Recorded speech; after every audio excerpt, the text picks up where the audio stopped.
오늘은 성경이 말씀하시는 재물에 대해서 한번 살펴보려고 합니다. 본문으로는 예레미야서 9장 23절 말씀을 정했습니다. 본문으로 예레미야서 9장 23절입니다. 예레미야서 9장 23절 한 절이니까 다 같이 한 목소리로 읽도록 하겠습니다. 예레미야서 9장 23절 찾으셨으면 읽도록 하겠습니다. 시작. 주가 이같이 말하노라. 지혜로운 자는 자기 지혜를 자랑하지 말고 용사는 자기 힘을 자랑하지 말며 부자는 자기 재물을 자랑하지 말라. 오늘 본문 말씀을 보면 자기 재물을 자랑하지 말라고 말씀하고 있습니다. 이 세상에서는 학벌을 자랑하기도 하고 외모를 자랑하기도 하고 또 옛날에 자기가 뭘 했다 이렇게 자기 신분과 업적을 자랑하는 사람들이 있습니다. 특히 현대사회에서는 또 우리나라 같은 자본주의 사회에서는 가장 큰 힘을 발휘하는 게 저는 돈이라고 생각합니다. 다른 어떤 것을 아무리 자랑해도 이 돈 많음을 자랑하는 것만큼 다른 사람의 입을 다물게 하는 게 없습니다. 그렇게 이 세상에는 돈만큼 큰 자랑거리가 없을 겁니다. 그래서인지 이 세상에 있는 많은 사람들이 가장 사랑하는 게 있다면 저는 그게 돈이라고 생각합니다.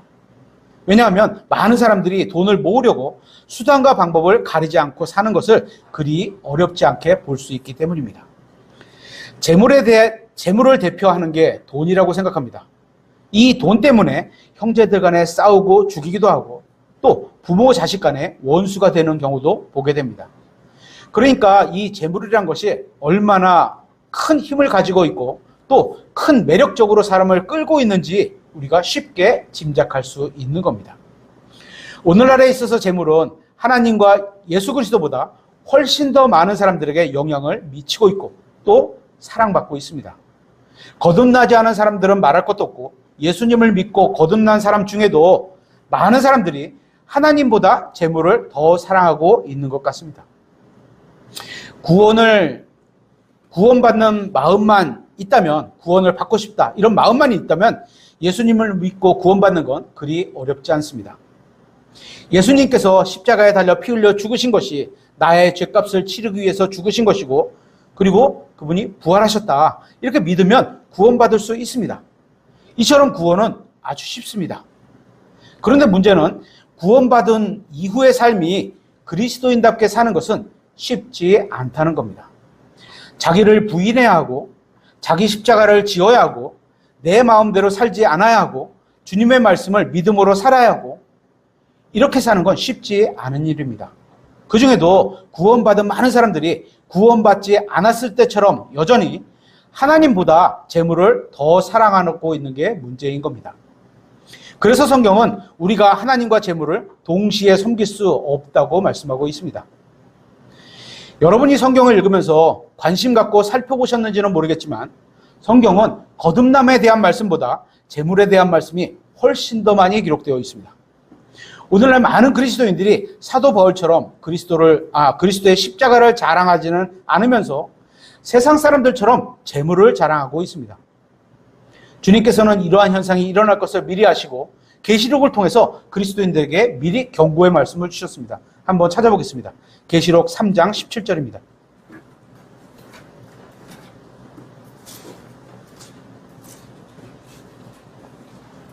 계시록 3장 17절. 이는 내가 이르기를 나는 부자며 재산을 불렸으므로 아무것도 부족한 것이 없다 하면서 내 비참한 것과 가련한 것과 가난한 것과 눈먼 것과 벌거벗은 것을 알지 못하기 때문이라. 내가 네게 권고하노니 너는 내게서 불로 정제한 금을 사서 부유한 자가 되고 흰 옷을 사서 입어 내 벌거벗은 수치를 드러내지 말며 내 눈에 안약을 발라서 볼지니라. 저는 이 말씀이 오늘날 그리스도인들에게 영적으로 정확하게 해당되는 말씀이라고 생각합니다. 만약에 지금 주님께서 공중으로 오셔서 우리가 들림받아 올라가면 그리스도의 심판석에 서게 될 건데요. 거기서 우리가 이 세상에서 구원받고 난 이후에 어떻게 살아갔는지에 대해서 평가를 받게 되는데 대부분이 지금 읽은 계시록 3장 17절 말씀과 비슷한 평가를 받게 될 거라고 생각을 합니다. 조금 다른 점이 있다면 나는 부자라 이 요건이 개인마다 조금씩은 다를 수는 있을 겁니다. 하지만 이 다음에 이어지는 것들은 다 비슷한 평가를 받게 될 겁니다.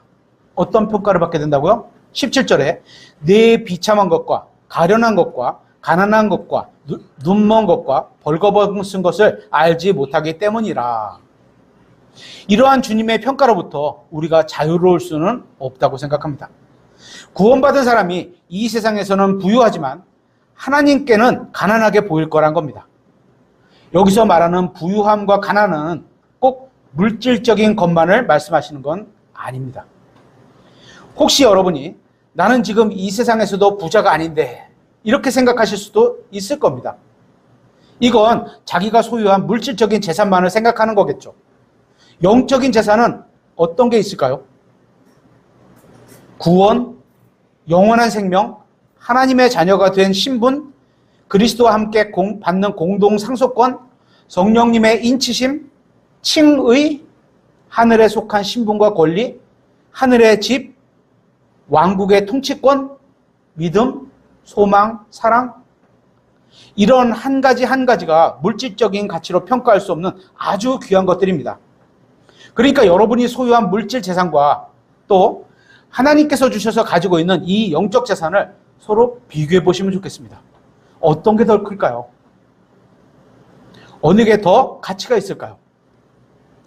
여러분 중에 혹시 지금 내 집을 소유하고 계신 분이 계시다면 우리가 인천에 있는 교회니까 재산이 대략 4, 5억쯤 된다고 가정해 보겠습니다. 그러면 여러분의 영적 재산은 얼마나 될까요? 물리적인 재산은 4, 5억이라고 치고, 그죠? 얼마나 될까요? 혹시 영적 재산이 없다고 생각하시나요? 구원은 받았고 물질 재산도 좀 모았어요. 그렇게 세상 재물을 모으며 열심히 살았습니다. 그게 잘못된 건 아닙니다. 그죠? 문제는 영적 재산이라고 할 수 있는 것들이 거의 없는 것처럼 살고 있는 겁니다.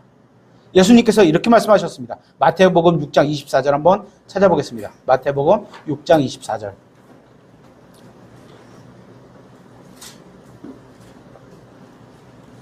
마태복음 6장 24절. 아무도 두 주인을 섬길 수 없나니 이는 그가 한 주인을 미워하고 다른 주인을 사랑하거나 혹은 한 주인을 떠받들고 다른 주인을 업신 여길 것이기 때문이라. 너희가 하나님과 만몬을 겸하여 섬길 수 없느니라. 하나님과 만몬 두 가지를 사랑할 수 없다는 겁니다. 다시 말하면 하나를 버리라고 말씀하고 있는 겁니다. 어떤 남편이 자기 아내도 사랑하고 옆집 여자도 사랑하고 그럴 수 없다는 겁니다. 왜 삐죽삐죽 되세요? 그죠? 가장 사랑하는 게 아니라면 어떻게 해요? 미워하는 거와 같다는 겁니다. 마찬가지로 내가 돈을 가장 사랑하고 그 다음으로 하나님을 사랑하는 건 하나님을 미워한다는 겁니다. 그러니까 우리가 재물을 사랑하고 재물을 섬기고 재물이 우리의 주인이 되는 인생으로 사는 것이 우리의 영적 생활을 얼마나 가난하게 만드는 건지 이해할 수 있다는 겁니다. 다시 말해서 재물이 여러분의 인생의 첫째 자리에 오게 되는 것이 되면 여러분의 영적 생활은 완전히 시들어 버린다는 겁니다. 영적인 사랑, 영적인 기쁨, 영적인 평안 이런 것들이 여러분의 삶에서 완전히 사라져 버린다는 겁니다. 그래서 만일 지금 내가 영적으로 메마른 것 같다, 영적 생활이 풍부하지 않은 것 같다고 생각된다면 어떤 원인 때문인지 한번 찾아보시기 바랍니다. 혹시 내가 재물을 섬기고 있는 건 아닌지 생각해 보시라는 겁니다. 그래서 성경은 재물을 사랑하지 말고 자랑하지도 말라고 말씀하고 있는 겁니다. 그러면 우리는 재물에 대해서 어떤 태도를 가져야 할까요? 성경은 재물에 대해서 무엇이라고 말씀하고 있을까요? 찾아보겠습니다. 첫 번째, 잠언서 11장 28절입니다. 잠언서 11장 28절. 이 말씀에 보면 재물은 신뢰할 만하지 못하다 이렇게 말씀하고 있습니다. 우리가 재물을 사용하는 건 문제가 없습니다. 그죠? 우리가 돈을 쓰는데 문제가 있는 건 아니죠. 그죠? 문제는 우리 마음에서 돈을 믿으면 안 된다는 겁니다. 잠언서 11장 28절에 자기 재물을 신뢰하는 자는 넘어질 것이나 의로운 자들은 나뭇가지처럼 번성하리라. 재물을 신뢰하면 넘어지게 된다는 겁니다. 이 세상에 살고 있는 많은 분들이 재물을 신뢰하며 살아가고 있습니다. 어떤 경우는 재물로 인해서 여러 가지 어려운 상황으로부터 구원받기도 합니다. 유익을 주는 건 맞죠? 그죠? 그런 거는. 더욱이 물질 만능주의가 지배하는 이 악한 현 세상에서 돈이면 거의 모든 것이 가능합니다.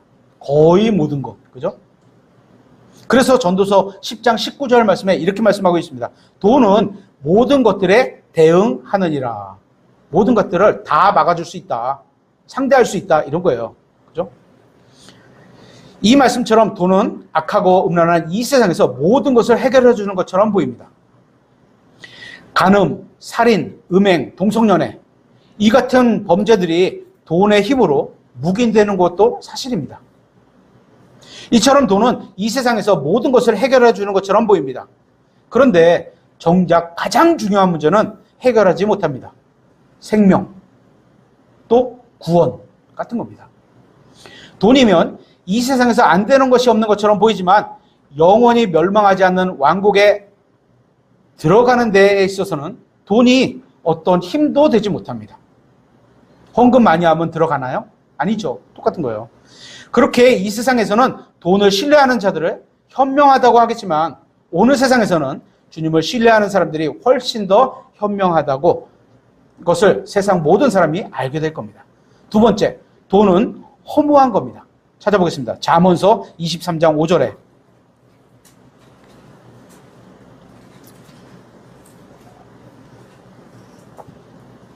잠언서 23장 5절에 내가 존재하지 않는 것에 내 눈을 두려하느냐?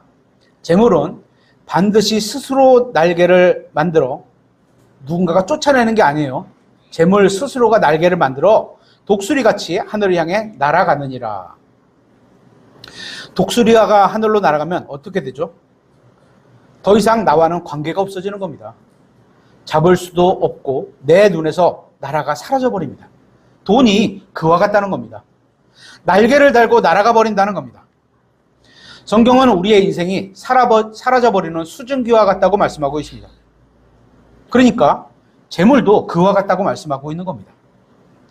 여러분이 지금 소유하고 있는 재물이 언제 여러분으로부터 떠날지 전혀 알 수가 없습니다.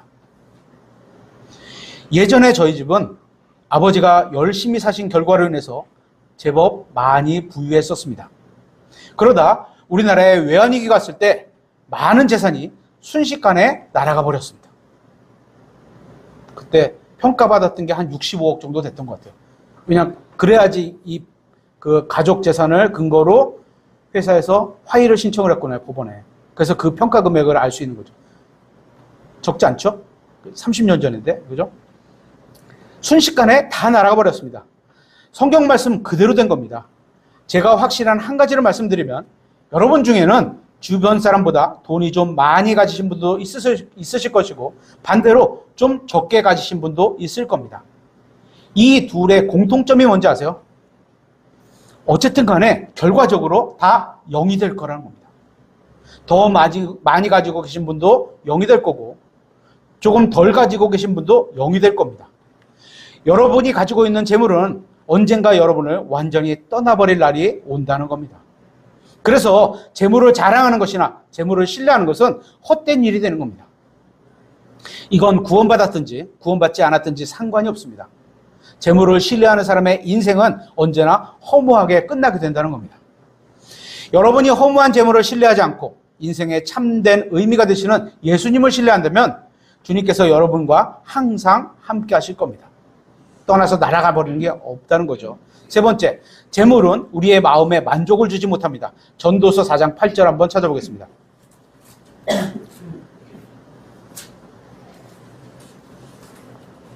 전도서 4장 8절. 한 사람이 홀로 있고 대신할 자가 없으니 참으로 그는 자식도 없고 형제도 없지만 그럼에도 그의 모든 수고에는 끝이 없고 그의 눈은 재물로도 만족하지 아니하며 그가 이르기를 내가 누구를 위해 수고하고 내 혼액에서 좋은 것을 빼앗는가 하지도 아니하나니 이것도 헛되며 참으로 쓰라린 해산의 고통이니라.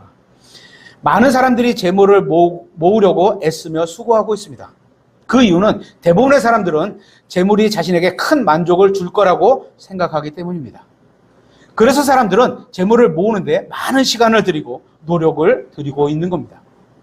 그런데 성경은 재물이 결코 공허한 사람의 마음을 채워주지 못한다고 말씀하고 있습니다. 가끔 어떤 재벌가 자녀가 사회적으로 물의를 일으키는 소식이 뉴스에 나오기도 합니다.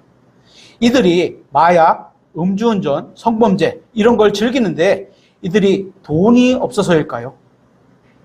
아니겠죠. 재벌가인데, 그죠? 돈으로는 마음에 공허한 것을 채울 수 없기 때문입니다. 많은 돈으로 무엇을 한다고 해도 그들은 만족하지 못할 겁니다. 왜인 줄 아세요?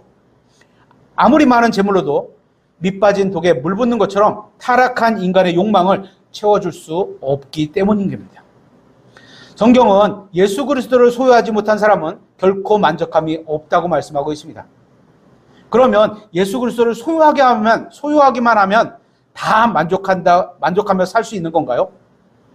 그것도 아니죠. 예수님을 믿고 그분을 소유한 사람도 만족하지 못하는 사람들이 많이 있습니다. 만족은 예수님과 교제를 나누는 믿음에서 나오는 겁니다.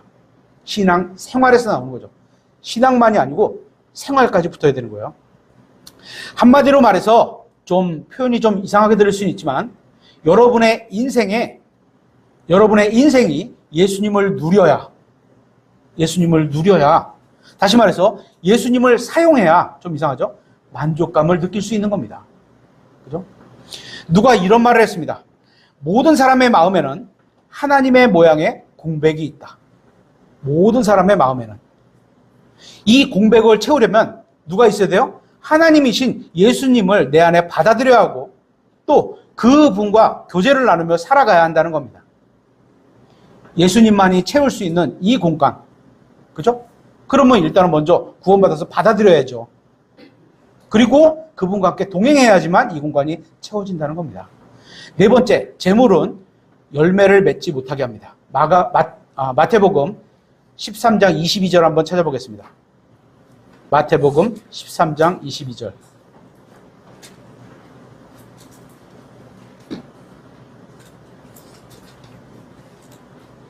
마태복음 13장 22절. 가시나무들 사이에 씨를 받은 자, 무슨 상황인지 아시겠죠? 그죠?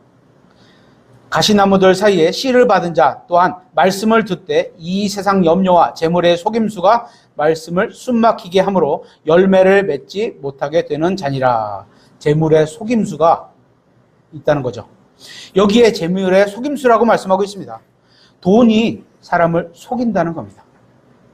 돈이면 다 해결될 줄 알았는데 해결이 안 되는 게 있는 겁니다.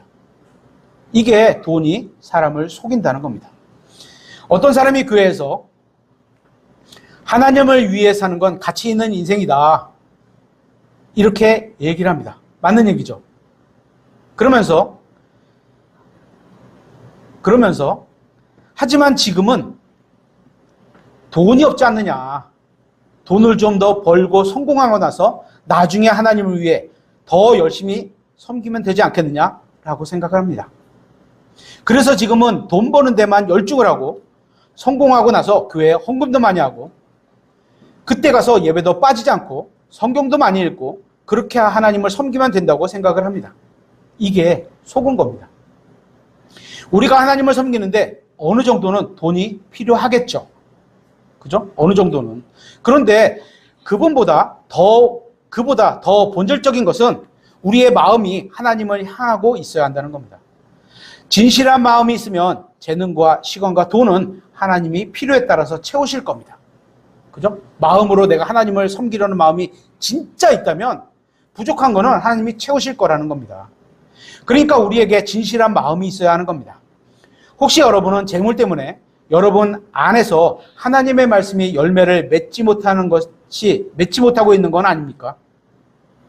썩어 없어질 이 세상의 재물 때문에 영원한 상급과 영원한 영광에 동참하지 못한다면 얼마나 억울한 일이 되겠습니까? 여러분도 복음을 전해봐서 아시겠지만 재물을 많이 가진 사람에게는 복음을 전하기가 정말 어렵습니다. 그래서 주님께서는 이렇게 말씀하셨습니다. 마태복음 19장 23절에 그때 예수님께서 자기 제자들에게 이르시되 진실로 내가 너희에게 이르노니 부자는 하늘 왕국에 들어가기가 어려우니라. 불가하다 이렇게 돼 있지는 않아요. 어렵다고 돼 있어요. 그죠? 24절 내가 다시 너희에게 이르노니 낙타가 바늘귀에 지나가는 것이 부자가 하나님의 왕국에 들어가는 것보다 쉬우니라 하시니. 저는 부자가 구원받았다는 사실을 들은 적이 있습니다. 부자도 구원받아요. 그죠? 하지만 낙타가 바늘귀로 들어간다는 말을 들어본 적이 없습니다. 부자가 구원받기 어렵다는 겁니다. 하지만 하나님께서는 어떻게 해요? 모든 것이 가능하신 분입니다. 이 말씀의 의미는 인간적으로 봤을 때는 부자가 구원받는 것이 대단히 어렵다는 겁니다. 사람의 본성이 돈이 없거나 건강이 없어지거나 뭔가가 없어야, 그죠? 간절히 하나님을 찾게 되고 기도하고 그렇게 되죠. 그죠? 하지만 부자처럼 돈이 많고 육체가 건강하고 사회적으로 잘 나가고 그러면 하나님을 찾을 확률이 현저히 떨어지게 됩니다. 그래서 부자는 구원받기가 어려운 겁니다. 하지만 하나님께는 가능한 일입니다. 재물은 부자들의 눈을 가려서 예수님을 보지 못하게 합니다. 다시 계시록 3장 12절에 이는 내가 이르기를 나는 부자며 재산을 불렸으므로 아무것도 부족한 것이 없다 하면서 내 비창한 마음 것과 가련한 것과 가난한 것과 눈먼 것과 벌거벗은 것을 알지 못하기 때문이라. 재물은 부자들뿐만 아니라 대부분의 사람들을 눈을 가려서 예수님을 보지 못하게 합니다. 아마도 지옥에는 이 세상에서 부자로 살았던 사람들이 많이 있을 겁니다. 그들은 재물을 자랑하면서 예수 그리스도와 그분의 영광스러운 복음을 멸시했기 때문에 지옥에 떨어져서 비참하게 고통을 당하게 된 겁니다. 누구든지 죽음 이후에는 구원받을 기회가 없습니다. 이미 늦은 겁니다. 하지만 지금이라는 시각에 이렇게 말씀을 들을 때 누군가가 여러분의 그 어떤 사람에게 복음을 전할 때 그때 지금이라는 시각에 사는 사람은 주님께서 베푸시는 은혜를 받아들일 수 있는 구원의 은혜를 받아들일 수 있는 때인 겁니다. 그죠? 근데 재물이 그걸 막죠. 다섯 번째, 재물은 사람을 합당하지 못하게 만듭니다. 잠언서 30장 7절 한번 찾아보겠습니다.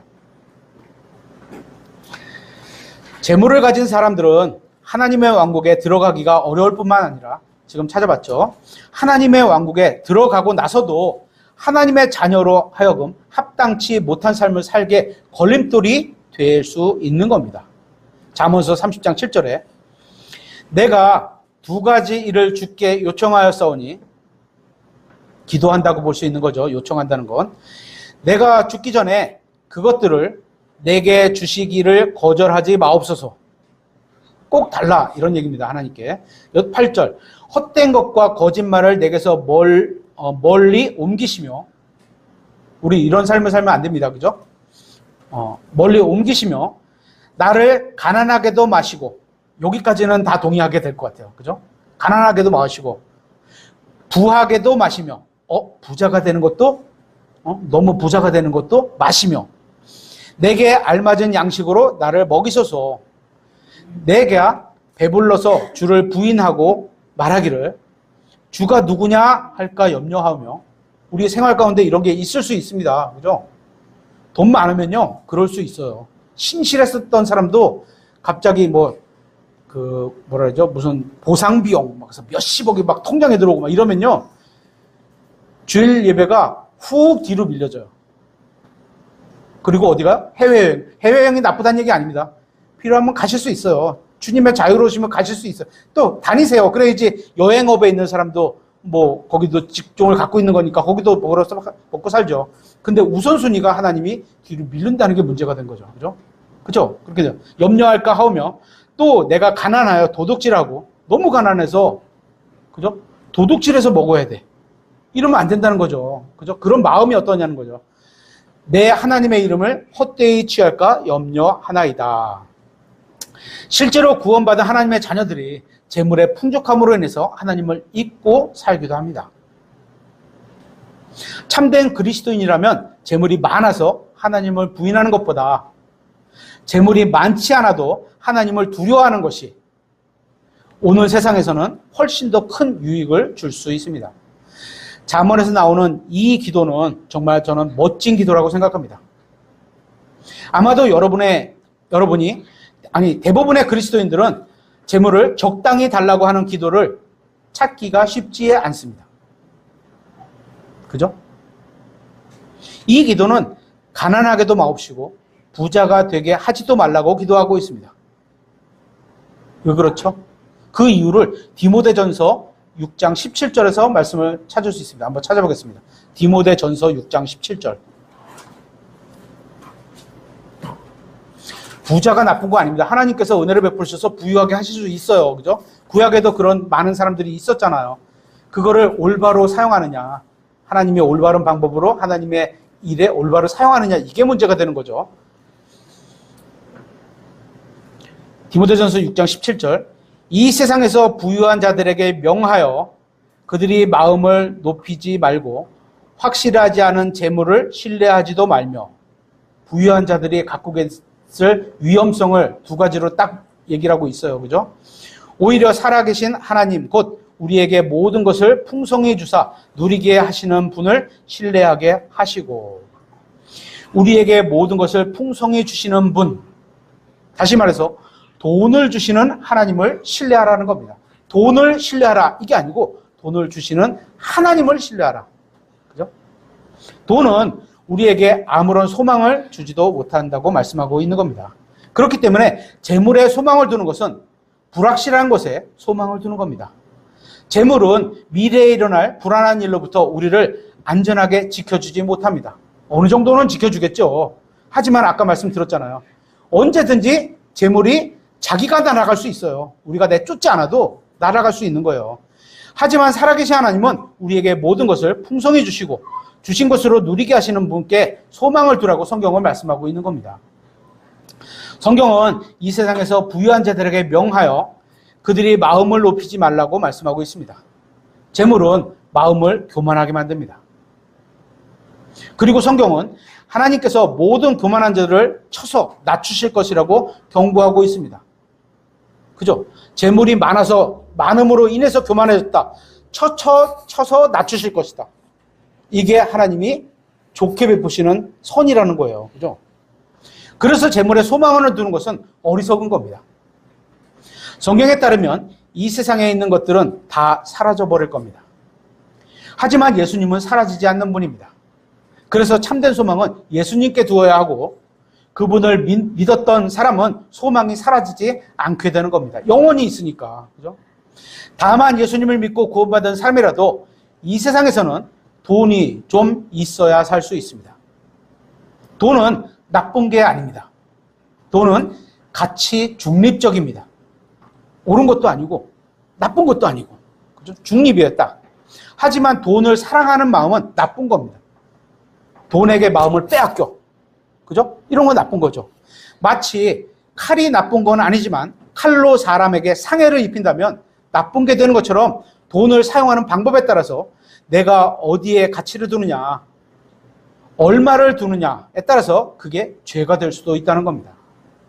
다시 17절에 우리에게 모든 것을 풍성히 주사 누리게 하시는 분을, 하나님에 대한 설명이죠. 하나님께서는 우리가 필요한 데 쓰라고 돈을 주시는 분입니다. 그러니까 우리는 돈을 벌기 위해서 열심히 일을 해야 합니다. 성경도 그걸 지지합니다. 나의 욕심을 채우기 위해서 일하라는 게 아니라 열심히 일해서 돈을 벌고 그 돈으로 가족을 부양해야 하고 나의 필요를 채우고 교회도 돌보고 국가에 세금도 내야 하고 이런 일들을 위해 일하는 것은 잘못된 게 아닙니다. 다만 돈을 벌기 위해 하나님과 약속된 교회 예배를 빠져도 된다, 그런 말은 아닙니다. 각자가 우선순위가 있을 거예요. 그죠? 어떤 경우에는 일 때문에 예배에 빠지는 경우도 있으실 겁니다. 하지만 가능하면 빠지지 말아야겠죠. 그런데 일 때문에 아주 불가피한 사정으로 인해서 빠지게 될 수도 있는 겁니다. 내가 일터에 가지 않으면 가족에게 필요한 것을 공급할 수가 없다. 그러면 일터에 가야 되겠죠. 그죠? 일터에서도 하나님을 향한 믿음으로 살 수 있습니다. 그죠? 가야 되겠죠. 그래서 우리는 다른 사람이 어떤 일로 인해서 교회 예배에 참석하지 못한다 할지라도 함부로 판단하지 말아야 하는 겁니다. 각자가 갖고 계신 게 있는 거예요. 뭔지 모르지만. 그죠? 대신 그게 성경에서 말씀하신 대로 올바른 데다가 하나님의 데다가 가급적 1순위를 두라는 거죠. 그죠? 각자의 무슨 사정이 있는지 우리는 모릅니다. 하지만 가능하면 예배에 빠지지 말아야겠죠. 그런데 필요를 위해 일하는 것과 필요를 채우기 위해 일하는 것과 내 욕심을 이루기 위해 일하는 것에는 차이가 있습니다. 예를 들어 저에게 자동차가 필요합니다. 지금은 아닙니다. 저 차 있어요. 필요합니다. 그래서 열심히 일해서 차를 살 수 있습니다. 이건 죄가 아닙니다. 그죠? 그리고 저에게 이제 그렇게 돼서 죄가 아닌데 또 달리 보면 저에게는 자동차 살 돈이 2천만 원쯤 있다고 해보겠습니다. 그런데 제가 가지고 있는 돈보다 훨씬 더 비싼 5천만 원짜리 새 차를 사고 싶은 겁니다. 1억 하려고 하다가 아유 내 수준이 넘어가는 것 같아서 5천만 원짜리를 줄였어요. 새 차를 사고 싶은 겁니다. 그래서 차를 사기 위해 열심히 시간을 늘리고 그렇게 돼요. 목표가 생기면 그걸 위해서 뭔가가 더 투자를 하게 돼야 되잖아요. 그죠? 시간을 늘리고 여기까지도 문제가 없을 수 있죠. 그래서 주님께 예배드려 드리지 못하고 이렇게 되면 문제가 생기는 거죠. 복음을 전할 시간도 없어집니다. 돈을 벌어서 내 육신의 정욕에 필요한 것을 채우기 위해서 이렇게 된다면 문제가 되는 거죠. 이렇게 되면 죄가 되는 겁니다. 그런 건 필요를 위해서 일한다기보다는 정욕을 위해서 내가 저 차를 꼭 타고 싶어. 내 욕심이야. 원해. 막 이런 거, 그런 거죠. 정욕을 위해서 일하는 겁니다. 오해하지 마십시오. 저는 고급 승용차를 타는 게 문제가 된다고 얘기하는 게 아닙니다. 하나님께서 충분히 여러분에게 부유함을 주셨으면 자유를 누리세요. 누릴 수 있어요. 고급 승용차도 타십시오.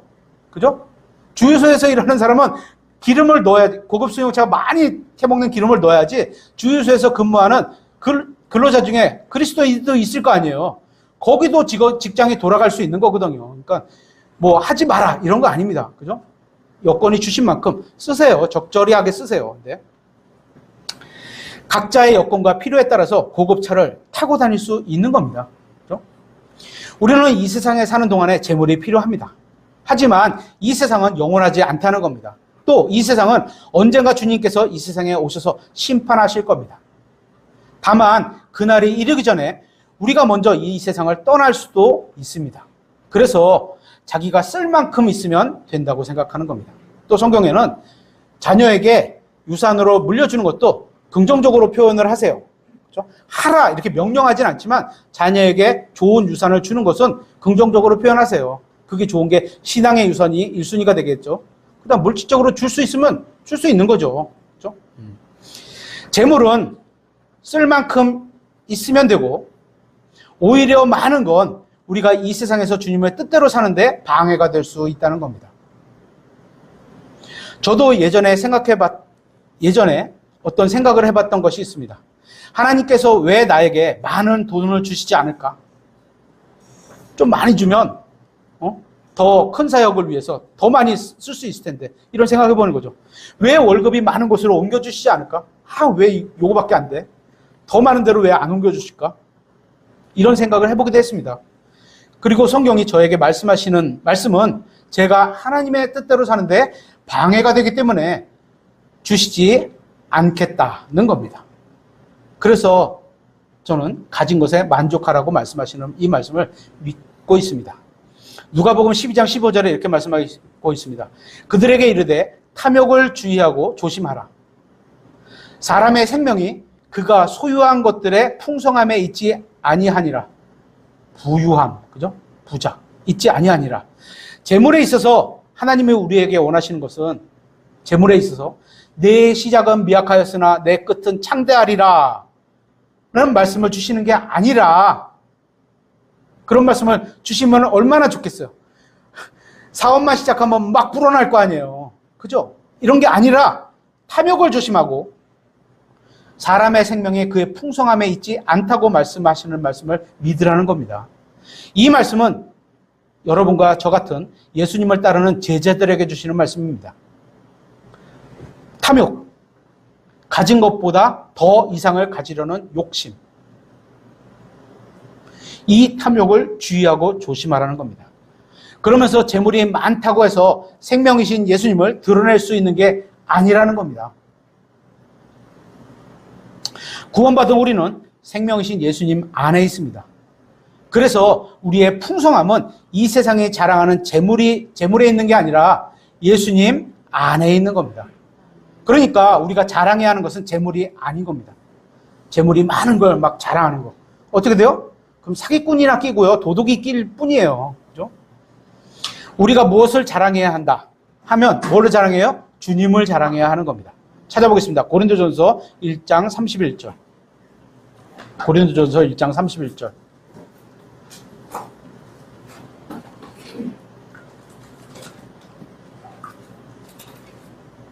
고린도전서 1장 31절. 이것은 그 일이 기록된 바, 구약성경을 말하는 거겠죠. 기록된 바, 여기는 바. 자랑하는 자는 주를 자랑할지니라 함과 같이 되게 하려 함이니라. 뭐를 자랑해라? 주님을 자랑해라. 주님을 자랑한다는 말은 주 예수님인 우리의 더러운 죄 때문에 십자가에서 피를 흘려 죽으신 사실을 자랑하는 겁니다. 그리고 3일 만에 부활하신 사실을 자랑하는 겁니다. 또한 그 예수님께서 머지않아 우리를 데리러 다시 오신다는 사실을 자랑하는 겁니다. 우리가 믿는 하나님은 이 땅 위의 모든 가난한 자들을 예수 그리스도 안에서 부유하게 만드실 수 있는 분입니다.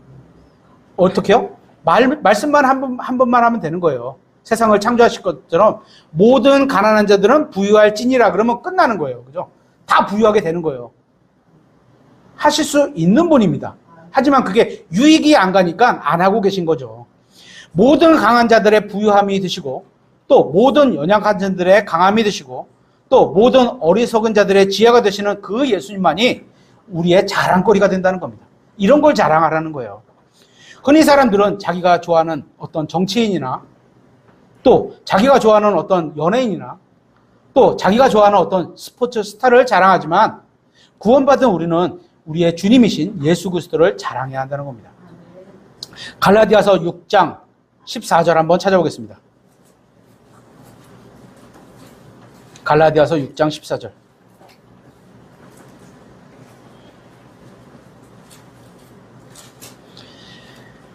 그러나 나는 우리 주 예수 그리스도의 십자가 외에 결코 어떤 것도 자랑할 수 없나니. 예수님의 십자가를 자랑한다는 거예요. 그렇죠? 그분으로 말미암아 세상이 나에 대하여 십자가에 못 박혀 있고, 세상의 어떤 것들에 십자가에 못 박혀 있다는 것은 죽었다는 얘기거든요. 반응할 게 없다는 거거든요. 거기에 대해서. 또 나 또한 세상에 대하여 그러하니라. 세상도 나에 대하여 죽어 있는 것으로 여기고 나도 세상에 대하여 죽어 있는 것으로 여기고. 지난주에 많이 더우셨죠? 더우니까 조금만 우리가 영적으로 감각이 잃어버리면 땀이 꽉 나니까 막 더워 막 이렇게 되면 어떻게 돼요? 짜증이 쫙 올라옵니다. 뭐 누구를 지칭해서 하는 얘기 아니에요. 다 그럴 수 있습니다. 쫙 올라와요. 그러면 누가 옆에서 조금만 그 자기 기준에 거스르는 얘기를 딱 돌리면 어떻게 돼요? 막 쏟아냅니다. 짜증을. 다른 방법으로 어떻게? 건전한 말투같이 막 쏟아내요. 육신이에요. 세상에 대해서 살아있는 거예요. 그죠? 세상에 대해서 살아있는 거예요. 여러분도 우리 주 예수 그리스도를 학교에서, 가정에서, 직장에서, 공원에서, 거리에서, 여러분이 가는 모든 곳에서, 여러분이 아는 모든 사람들에게, 또 여러분이 모르는 모든 사람에게 자랑하시기를 바랍니다. 이건 영원히 가치 있는 일입니다. 이것을 제외하면 나머지 모든 일은 그냥 어떻게 보면 그다지 중요하지 않은 일에 불과한 겁니다. 오해하지 마십시오. 저는 지금 여러분이 돈을 벌기 위해 열심히 일하는 게 잘못됐다고 말하는 게 아닙니다. 성경은 일하기 싫은 사람은 먹지도 말라. 그러니까 옛날에 말에 좀 옛날에 잘못된 표현이 있었는데 일하지 않으면 먹지도 말라 이렇게 말하는 분인데요. 그건 아니에요. 일하지 않을 수밖에 없는 여건이 있을 수 있어요. 중환자실. 굶겨 죽여? 아니죠. 성경은 거기 will인가 shall 그래갖고 그러니까 의지가 있느냐 이걸로 말씀하세요. 정확히 제가 어떤 단어인지 기억 안 나는데 will, shall, might 이런 의지적인 단어가 표현이 돼 있어요. 성경 말씀에는 확실하게. 일할 의지가 없으면 먹지도 말라는 거예요. 죄송하지만 죽으란 얘기겠죠. 그죠? 일할 의지가 없으면 그만큼 일에 대해서 권장을 하는 거예요. 그렇기 때문에 건강성 허락되는 그리스도인들은 허락이 안 될 수도 있습니다. 그죠?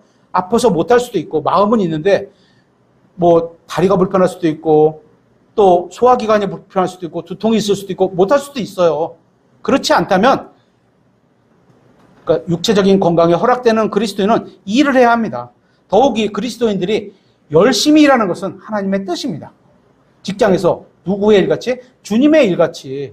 그죠? 이렇게 열심히 일하라는 거죠. 하지만 필요를 위해서가 아니라 내가 가족을 위해서 꼭 필요해. 필요를 위해서가 아니라 그거를 넘어서 욕심을 위해서 일하는 건 하나님의 뜻이 아니라는 겁니다. 열심히 일을 해야지만 이미 내가 먹고 사는데 충분히 번 돈이 있는데도 불구하고 그걸 더 넘어서 벌기 위해 교회도 나오지 않고 하나님의 말씀도 읽지 못하고 다른 사람들에게 복음을 전할 기회가 없을 정도로 시간이 없을 정도로 열심히 일하는 건 죄가 될 수도 있다는 겁니다. 예수님이 말씀하신 너희가 하나님과 만몬을 겸하여 섬길 수 없느니라 이 말씀을 주신 대상이 이방인이 아닙니다. 예수님의 제자들이었습니다. 예수님을 따르는 제자들에게 하신 말씀입니다. 이걸 우리에게 적용한다면 교회 다니는 사람들에게 믿는다고 말하는 사람들에게 말씀하고 있는 겁니다. 다시 말하면 예수님을 믿는 사람 중에 만몬을 섬기는 사람들이 많다는 겁니다. 다시 말하면 바른 성경을 믿고 바른 교리를 안다고 하는 사람들 안에도 대부분 만몬을 섬기고 있다는 겁니다. 성경에 나오는 교리는 머리로 잘 알고 있는데 삶에서는 믿음을 부인합니다. 믿음을 부인해요. 생활에서는 자기가 아는 교리와 너무나 큰 차이를 보이고 있는 겁니다. 생활에서. 지식적인 교리로는 한 하나님을 믿지만 생활 속에서는 만몬도 신으로 섬겨요. 돈을 신으로 여기고 살아가요. 모든 것을 다 줄 것처럼. 그것도 그냥 섬기는 정도가 아니라 하나님을 미워하면서 섬겨요. 성경은 그렇게 말하였잖아요. 두 주인을 섬길 수 없다. 하나를 사랑하면 하나를 미워하는 거다. 그죠? 하나를 존중하면 하나를 업신여기는 거다. 하나님을 업신여기는 거다. 이런 얘기예요. 입으로는 약속을 잘 지키는 하나님을 믿는다고 하죠, 우리가. 그죠? 한번 생각해 보세요. 여러분이 스마트폰을 구입하면서 한 서너 번 제가 예를 들었던 것 같아요. 회사와 약속한 게 있습니다. 2년 동안 약정을 해요. 한번 생각해 보자는 거예요. 그죠? 위약금과 몇 푼의 돈을 더 준다는 것 때문에 내가 위약금을 물어주고요. 20만 원 더 드릴게요. 이거 바꾸시면요. 약속을 어겨요. 머리로는 약속을 잘 지키는 하나님을 믿는다고 말해요. 생각해 보세요. 제가 중고등부에 이제 이런 것을 이제 생활 속 당연히 교리 가르치고요. 하나님의 신실하심, 의로우심, 어떤 분이 선하심 가르치고 그분을 믿고 살아간 사람은 어떤 삶을 살아가야 된다. 이렇게 말할 때 이런 예를 들을 거예요, 이제. 그죠? 어떠세요, 여러분들은? 위약금과 이제 한 6개월 남았어. 신형이 나와. 제가 뭐 어떤 특정한 예를 들은 거 아니에요. 신형이 나와. 근데, 그 판촉을 위해서 특별히 당신에게만 위약금을 내가 물어주고, 딱 보니까 한 30만 원 남았어. 아까 물어주고 20만 원 현금을 더 줄게요. 흔들려요? 흔들릴 수 있습니다. 그죠? 머리로는 약속을 잘 지키는 하나님을 믿는다고 하지만 마음에는 그와 같은 예수님의 믿음이 없어요. 이건 딱 그냥 예를 하나 들 것뿐이에요. 다양하게 적용하면요. 굉장히 우리 삶에 엄청나게 많이 걸려요. 진짜. 자신은 항상 하나님을 믿는다고 하지만 하나님이냐 돈이냐 이 순간 앞에서 단 50만 원이에요. 그죠? 30만 원 위약금과 20만 원 현금. 50만 원이에요. 신실하신 하나님을 택할 거냐? 약속을 잘 지키신 하나님이 나를 통해서 드러나는 삶을 살 거냐? 50만 원 현금을 받을 거냐? 50만 원을 제공받을 거냐? 돈이냐? 딱 둘이에요. 이런 순간 앞에서는 너무나 자주 돈을 선택합니다. 우리 각자가 스스로 자신을 한번 점검해 보시면 좋겠습니다. 여러분에게 한번 여쭤볼게요. 여러분은 예배를 드리는 게 중요한가요? 아니면 하나님께 예배를 드리는 게 중요한가요? 당연한 질문 같죠? 그죠? 성경은 우리에게 히브리서 10장 25절에 이렇게 말씀하고 있습니다. 어떤 사람들의 습관과 같이 우리의 함께 모이는 일을 패하지 말고, 자주 모이라는 얘기예요. 그죠? 하지만 어떤 그 특정한 어떤 교회들처럼 너무나 자주 모여서 개인의 삶에 흐트러지는 것은 저는 바람직한 신앙생활이 아니라고 생각해요.